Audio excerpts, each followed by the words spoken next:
ओम शांति। 27 दिसंबर 2022। सुनते हैं आज की ज्ञान मुरली ईश्वरीय महावाक्य। मीठे बच्चे, तुम्हें अभी ज्ञान का तीसरा नेत्र मिला है। तुम जानते हो, हर 5000 वर्ष बाद भोलानाथ बाप द्वारा हम यह ज्ञान सुनकर मनुष्य से देवता बनते हैं। प्रश्न: ज्ञान की धारणा न होने का मुख्य कारण क्या है? उत्तर: बुद्धि भटकती है, एक के साथ पूरा योग नहीं है, देही अभिमानी नहीं बने हैं, इसलिए धारणा नहीं होती है। बाबा कहते, बच्चे फैमिलियरिटी में नहीं आओ, एक दो के नाम रूप को मत याद करो। एक बाप दूसरा न कोई, यह पाठ पक्का कर लो। दूसरों के पिछाड़ी न पड़ो, बाप से राय लेते रहो, इससे तुम दुख से लिबरेट हो जाएंगे, धारणा भी अच्छी होगी। गीत: भोलेनाथ से निराला कोई और नहीं। ओम शांति। भोलानाथ है देने वाला। भोलानाथ शिव बाबा को तो कहते ही हैं। भोलानाथ होकर गया है और बरोबर बिगड़ी बनाकर गया है। आदि मध्य अंत का राज बताकर गया है, इसलिए भगत गाते हैं। तुम बच्चे जानते हो, जिस भोलानाथ का गायन है, जो बिगड़ी को बनाने वाला है, वह हमारे सम्मुख बैठा है। भगत भगवान को याद करते हैं, उनकी महिमा गाते हैं और बाप अपना पार्ट बजा रहे हैं। बाप ने ही आकर अपना परिचय दिया है बच्चों को। बच्चों की बुद्धि में बैठा है कि बाबा जो समझाते हैं वह बरोबर कल्प कल्प समझाते हैं।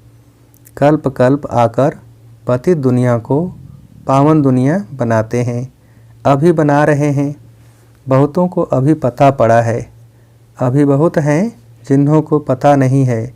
वर्षा लेने वाले होंगे तो कल्प पहले मुआफिक आकर वर्षा लेंगे।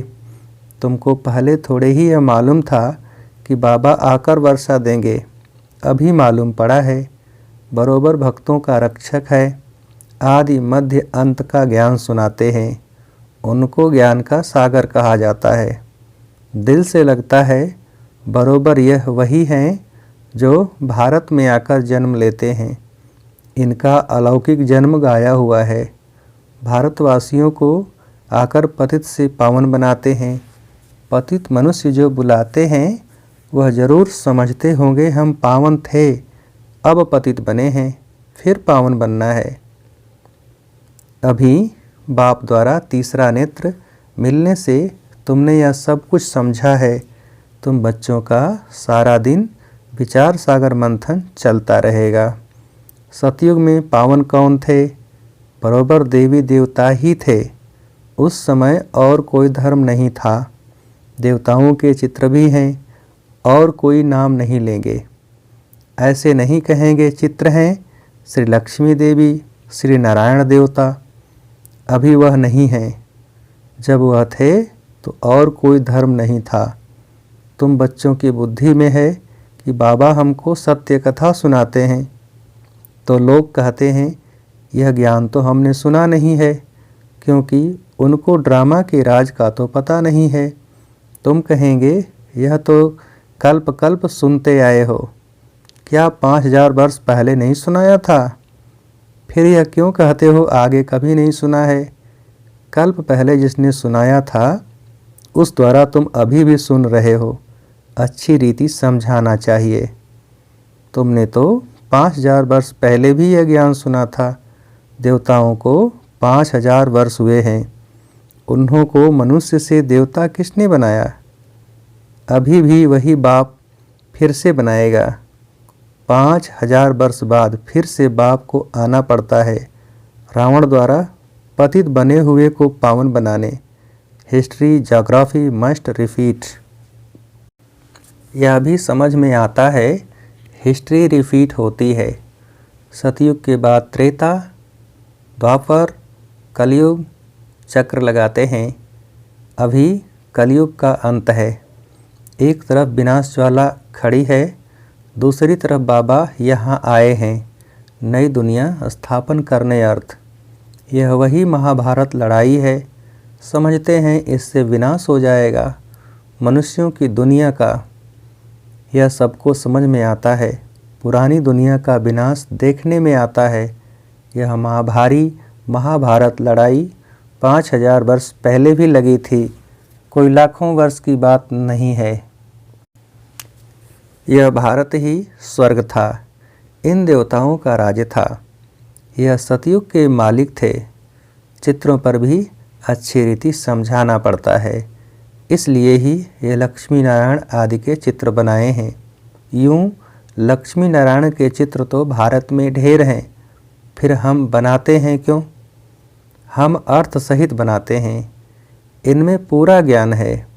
मनुष्य तो मूझे हुए हैं, इसलिए समझाया जाता है सतयुग में इन्हों का राज्य था। बहुत थोड़े मनुष्य थे जो होकर गए हैं, वही फिर पुनर्जन्म ले पावन से पतित बनेंगे। यह दुनिया ही तमो प्रधान है, फिर पावन बनना है। समझानी तो बहुत सहज है। बाप कहते हैं, मैं तुमको 5000 वर्ष पहले की कहानी सुनाता हूँ, लांग लांग एगो।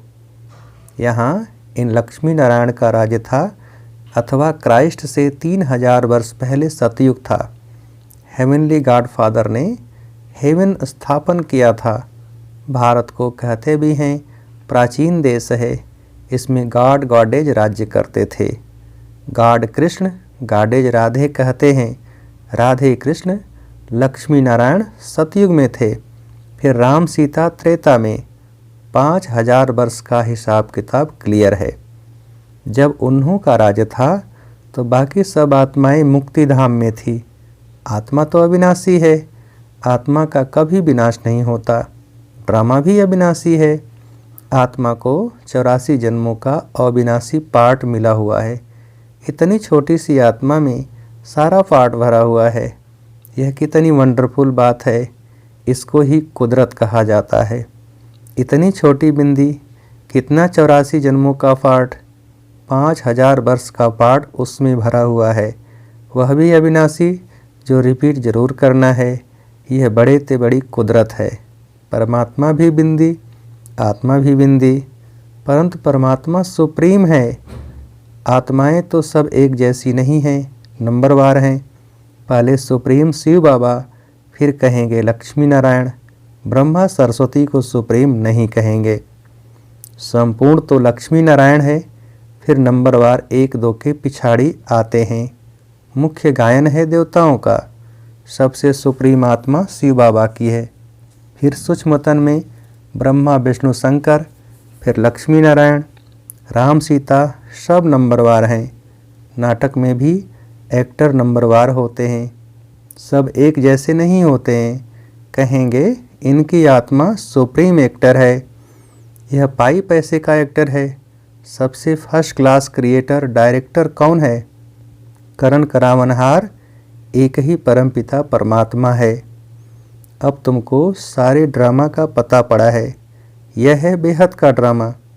नटसेल में तुमको बताया गया है। झाड़ का यह देवी देवता धर्म है फाउंडेशन। फिर उनसे टालियाँ इस्लामी, बौद्धि, क्रिश्चियन निकले हैं। यह फ्लावर वाज होगा। झाड़ शोभता है ना? बाकी एक एक धर्म के पत्ते बैठ गिनती करो तो कितने होंगे? इस्लामी, बौद्धि सबके मठपंथ गिने जाते हैं। शिव भोलानाथ यह ज्ञान सुनाते हैं। बाकी कोई डमरू आदि बजाने की बात नहीं है। शास्त्रों में जो आया सो लिख दिया है। वास्तव में है ज्ञान की डमरू। इनको शंख ध्वनि भी कहा जाता है। शंख ध्वनि मुख से की जाती है। यह है ज्ञान की मुरली। ड्रामा के आदि मध्य अंत का राज बैठ सुनाते हैं।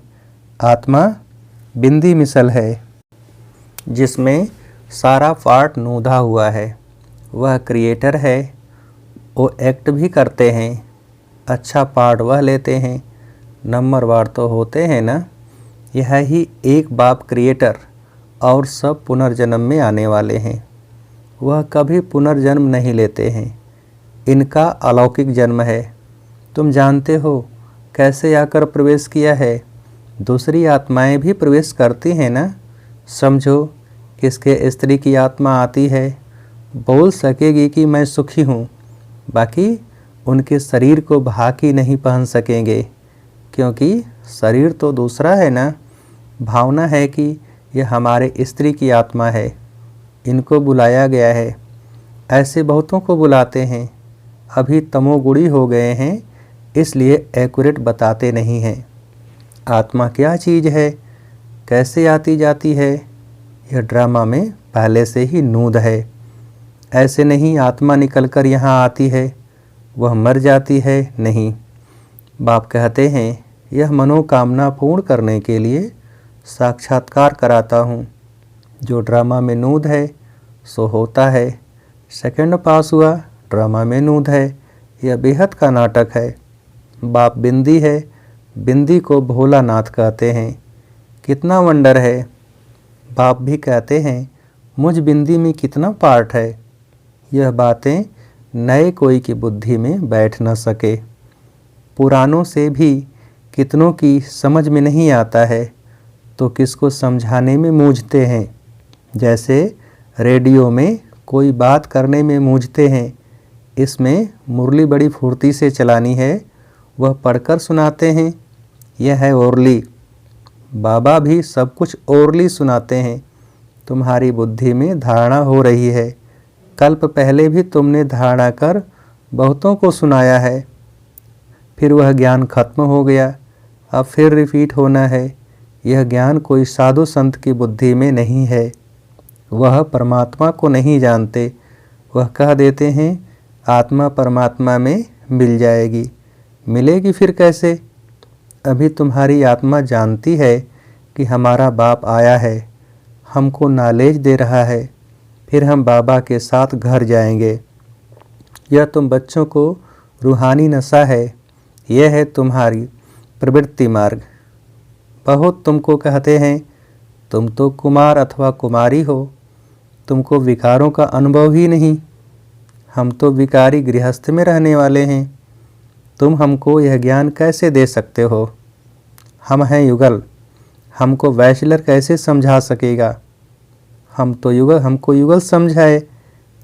जो अनुभवी हो, विकार में गया हुआ हो, वही हमको समझा सकते हैं कि हमने ऐसे जीत पाई। ऐसे ऐसे बाबा के पास पत्र आते हैं। बात तो ठीक है, अब ऐसे अनुभवी से पत्र लिखाना चाहिए जिसने भल शादी की हो परंतु पवित्र हो। कोई को बाल बच्चे थे फिर पवित्र बने हैं। ऐसे ऐसे हमको समझाएं। ज्ञान तो बहुत अच्छा है, परंतु कोई तीखा समझाने वाला नहीं है तो मैं मूझ जाता हूँ। बहुत बातें सामने आती हैं तो अनुभवी समझाने वाला हो। अब पत्रों द्वारा तो किसको इतना समझा नहीं सकते। सम्मुख आकर मिलें तो बाबा भी समझाएं। ऐसे ऐसे बहुत युगल हैं जो अपना अनुभव सुना सकते हैं कि हम ऐसे प्रवृत्ति में रह श्रीमत का पूरा पूरा पालन कर रहे हैं। खान पान की भी पूरी परहेज रखते हैं। कोई समझाने वाला ठीक नहीं है तो मूझ पड़ते हैं। सर्विस के लिए बुद्धि चलनी चाहिए, देही अभिमानी भी बनना है। कोई भी फैमिलियरिटी में नहीं आना चाहिए। मेहनत लगती है, माया घड़ी घड़ी फंसा देती है। कर्मातीत अवस्था अभी हो नहीं सकती। बहुत एक दो के नाम रूप में फंस पड़ते हैं, फिर बाबा को लिखते भी नहीं कि बाबा यह तूफान आते हैं, सच नहीं बताते हैं। बाबा को लिखें तो बाबा युक्ति भी बताए। कोई कोई सच लिखते हैं। शिव बाबा तो सब कुछ जानते हैं, समझाते हैं। अगर ऐसी कोई चलन चली तो धर्मराज द्वारा बहुत दंड भोगना पड़ेगा। सारा दिन ख्यालात चलते रहते हैं। सेंटर पर आते हैं, कहते हैं फलानी बहुत अच्छा समझाती है, परंतु अंदर शैतानी भरी पड़ी होगी। यहाँ तो एक के साथ योग चाहिए, बाप के सिवाय दूसरा न कोई। क्यों दूसरों के पीछे पड़ें? धारणा नहीं होती है तो ज़रूर कहाँ बुद्धि भटकती है, फिर राय भी नहीं पूछते हैं, डरते हैं।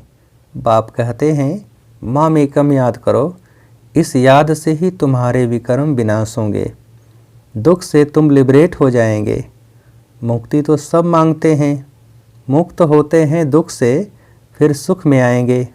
जीवन मुक्ति सबके लिए है, परंतु पहले मुक्ति में जाकर फिर जीवन मुक्ति में आना है।